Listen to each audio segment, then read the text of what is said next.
这礼拜六就是5日节啊！这台南的永康国小附设幼儿园提早庆祝5日节。这囡仔呢是用纸箱啊做零船，摇人做香香，甚至是体验徛人的传统文化。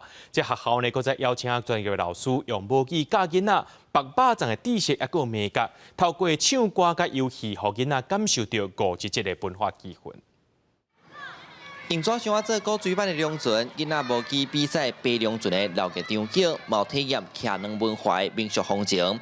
5日节连米到连市永和国小附设幼儿园提早办节庆活动，带囡仔透过游戏练捌台湾三大节庆之一的起源甲习俗。毛老师用台语囡仔歌来引起囡仔的兴趣，提升学习动机。 阿嬷的肉粽上清脆，钓鸭鱼包肉粽，学学来这上盖香。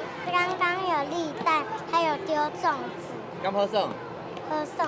小朋友寓教于乐来学习这个活动，这些活动让小朋友提前庆祝体验。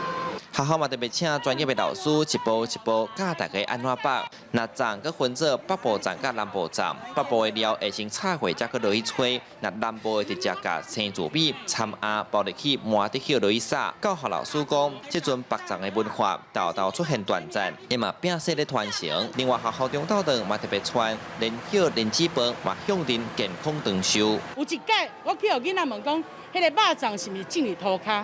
让我很诧异啊！我就意外，表示讲这个环节吼，就是断层的很严重，所以我感觉讲应该爱互囡仔了解讲，咱这个肉粽是安那来的。荷叶莲子饭搁这个菜刀，吼，来代表着端午节一个习俗的一个饮食文化。 校方讲，学校一直咧说食在地、食当季的理念。这摆嘛特别用白河生产的莲叶甲莲子结合5日节的传统文化，要让囡仔饮食观念对饭的延伸到产地。记者苏台南采访报道。